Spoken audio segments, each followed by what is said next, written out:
इस प्रांगण में मौजूद आप सभी गणमान्य अतिथियों का स्वागत, अभिनंदन।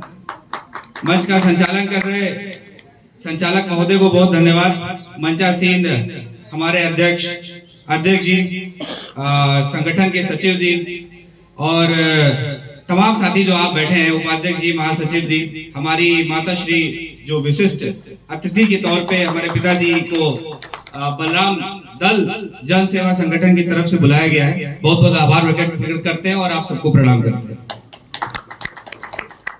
अब हम तो रहते हैं लखनऊ, पेशे से वकालत करते हैं, तो तमाम हमने भी देखी है सारी चीजें। अब सबसे जरूरी जो चीज है वो है, ये संगठन तो बन गया, अब इस संगठन को सुचारू रूप से हमें चलाना है। हमारे जो लोग हैं वो इसमें प्रॉपर जुड़े, केवल नाश्ता करके या यहाँ मंच या यहाँ आके वापस चले जाने के बाद इसे भूले नहीं। यादव महासभा एक बहुत बड़ी महासभा है जो बनी है, ठीक है, आप सब हो सकता है जानते हो, मंच के साथी भी हमारे जानते ही होंगे यादव महासभा के बारे में। देखिए, मैं बहुत ज्यादा उसको लाइक इसलिए नहीं करता हूँ क्योंकि जब तक समाजवादी पार्टी की सरकार रही उस यादव महासभा का कुछ नहीं पता चला, लेकिन जब सरकार गई उसके जाने के बाद एक bar council, UP bar council के एक सदस्य महोदय थी, उनकी गोली मारकर हत्या कर दी गई।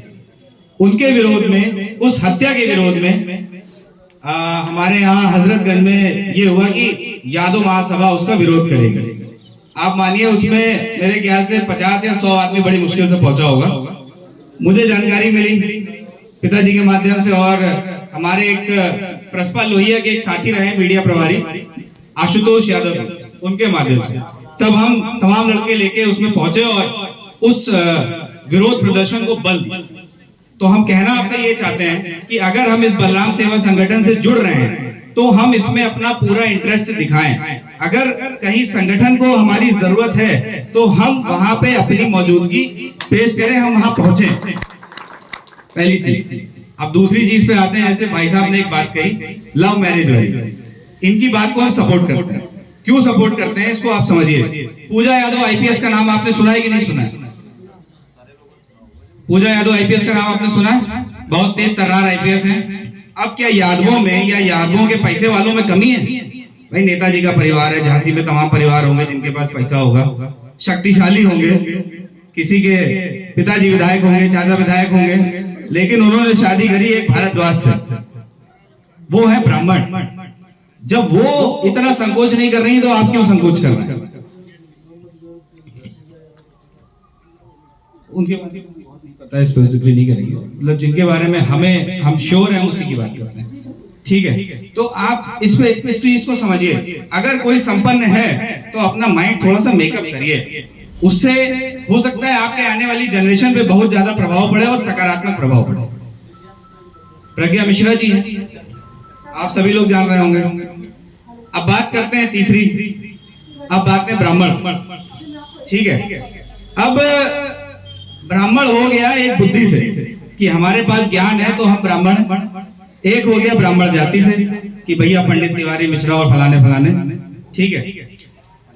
आप अपने ही बीच के, जैसे बलराम सेवा संगठन बना है, मैं बलराम दल से गुजारिश करूंगा कि जैसे जैसे हमारा संगठन बढ़ता जाएगा, जो हमारे नौजवान साथी या मान के चलिए 25 से 30-35 के बीच के जो लोग हैं जो ब्राह्मण बनना चाहते हैं, उनको ब्राह्मण बनाने का काम करें, उनको वेदांत पढ़ाएं, उनको ऐसा तैयार करें कि जो ब्राह्मण करते हैं। अब आप देखिए, हमारे यहाँ कॉलोनी में एक कथा हुई, एक अजीब से शकल न सूरत, हमें लग रहा है शायद ज्ञान की भी उनके पास कमी होगी, लेकिन केवल वो पढ़ लिख के और वो ब्राह्मण वाला वेशभूषा धारण करके पूरा ज्ञान सबको बांट और धन का अर्जन कर रहे थे।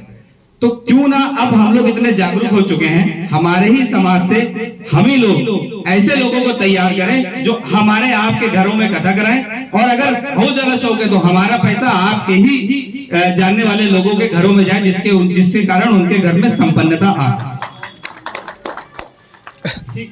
अब शिक्षा की बात कर लेते हैं। जैसे भाई साहब ने बताया कि मेडिकल की पढ़ाई के लिए बलराम सेवा संगठन ने मदद की, ये जान के मुझे बहुत खुशी हुई। अब यादव महासभा, हमें नहीं पता उन्होंने किसकी मदद करी कि किसकी नहीं करी, क्योंकि मैं गया हूँ 1-2 बार मीटिंग अटेंड किया कई बार, लेकिन मुझे उस तरह का चीजें समझ नहीं आई। ये बात जान के मुझे बहुत खुशी हुई कि बलराम सेवा संगठन ने मेडिकल की पढ़ाई के लिए हेल्प करी। जैसे हमारे आपके बीच में हमारे भाई बंधु हैं, ठीक है, आपके बच्चे हैं, तमाम लोग हैं, कोई पढ़ने में बहुत होशियार होता है और कोई बहुत होशियार नहीं होता, तो जबरदस्ती उनको परेशान ना करें, नहीं बेटा पढ़ाई करो पढ़ाई करो पढ़ाई करो। अगर उनके अंदर कैपेबिलिटी है कि वो स्पोर्ट्स में आगे निकल सकते हैं तो आप उनको स्पोर्ट्स कराइए। आप उनको ग्रेजुएट करा के एक कंप्यूटर का कोर्स जरूर करवाइए, क्योंकि कंप्यूटर आज की वर्तमान में बहुत महत्वपूर्ण है। आपको कुछ भी करना है, आपको कॉर्पोरेट में जाना है, आपको एक्सेल आनी चाहिए, आपको माइक्रोसॉफ्ट आना चाहिए, आपको पेपर किसी प्रिंट मीडिया में जाना है तो आपको हिंदी इंग्लिश टाइपिंग आनी चाहिए, उसकी अच्छी जानकारी होनी चाहिए। क्योंकि तमाम वैकेंसीज ऐसी निकलती हैं जिसमें होता गया भैया हमको बताइए, हम आपके लड़के को रख देंगे, लेकिन अब हमारे लड़के को चाहते हैं तो क्या रख दो। तो मजबूरन हमारे आपके बीच में जो चीजें हम लोग एक्सेप्ट कर सकते हैं उसे एक्सेप्ट ना करके हमें किसी दूसरे पे फॉरवर्ड करनी पड़ेगी। इसलिए एजुकेशन में ग्रेजुएशन के साथ साथ जो कंप्यूटर की जितनी डीप नॉलेज हम अपने बच्चों को प्रोवाइड करा सकते हैं, अपने साथियों को प्रोवाइड करा सकते हैं, हमें लगता है हमें करानी चाहिए। अब सबसे जरूरी चीज होती है किसी भी संगठन को चलाने के लिए फंड। तमाम साथी इस झांसी में हमको लगता है जैसे पुष्पेंद्र भाई हैं हमारे, इनसे हम जानकारी करते आ रहे थे, बड़े मजबूत लोग हैं। ये बात सच विशिष्ट अर्थी महोदय ने कही कि हम कहीं ना कहीं कमजोर हैं, तभी हमें संगठन बनाने की जरूरत पड़ी। तो हम इस संगठन को इतना मजबूत कर देंगे और इसी तरीके से बैठेंगे कि जैसे हम कुछ है नहीं। उससे क्या होगा, हम जमीन पे रहेंगे और जमीन पे हम आप सबकी बात भी सुनेंगे, ये भी आपकी बात समझेंगे और अपने लोगों की मदद हो सके।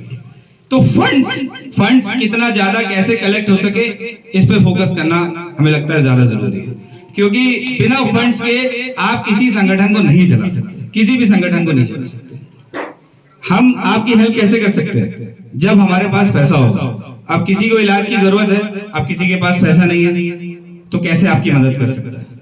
तो हमें लगता है कि फंड्स बहुत इंपॉर्टेंट है। आपका छोटा छोटा योगदान इस संगठन को बहुत शक्तिशाली और बहुत सशक्त बना सकता है, जिससे ये संगठन आपकी मदद कर सकता है। अब जैसे बहुत बड़े बड़े नेता झांसी में हैं, हो सकता है कि वो आपको इतनी हेल्प ना करें, क्योंकि मेरा अनुभव रहा है, मैंने भी तमाम मीटिंग्स और कई लोगों के पास में गया हूँ, तो बहुत बड़ा जब आदमी हो जाता है तो वो आपको उतना हो सकता है लाइक ना करता हो, क्योंकि ये यादवों की एक थोड़ी सी मेंटेलिटी होती है। इसलिए बलराम सेवा संगठन को अगर किसी बहुत बड़े लीडर से अच्छी फंडिंग आ रही है तो बहुत अच्छी बात है, नहीं तो हमें लगता है हमें आपकी जेब से आपको हमको मिलके इसको शक्ति देनी पड़ेगी। तीसरी चीज, अब आते हैं एक पॉइंट और पे, कंस्ट्रक्टिव वर्क। हम आप जमीन बेचते हैं, जमीन का धंधा करते हैं, हमने फलाना प्लाट बेच दिया, 20 लाख आ गए, 30 लाख आ गए। हमको आपको हमारे समाज को मिलके कंस्ट्रक्टिव वर्क पे फोकस करना पड़ेगा। इस बलराम सेवा संगठन को, जन सेवा दल और हम आप सबको कंस्ट्रक्टिव वर्क क्या है, आपने प्लॉट बेच दिया, एक काम खत्म हो गया, लेकिन आज ये लॉन बना हुआ है, हो सकता है आज से 10 साल बाद जब जमीनें अगल बगल बिक जाएंगी तो यही प्लॉट बचेगा, और आप इसमें 20, 50, 100 जितनी भी आप शादियां करवा सकते हैं, कार्यक्रम करवा सकते हैं, आप कराएंगे, तो ये आपका एक permanent business source of income बन जाएगा। सही कह रहे गलत कह रहे हैं? इसलिए कंस्ट्रक्टिव वर्क पे हमें ज्यादा फोकस करना चाहिए। बस इसी सब बातों के साथ मैं अपनी वाणी को विराम देता हूं। आपने मुझे बोलने का मौका दिया और इस कार्यक्रम में मैं शरीक हो सका, इसके लिए संगठन के क्या नाम है, विचारक मनीष कुमार जी और तमाम मंच के साथियों का बहुत बहुत धन्यवाद, बहुत बहुत आभार।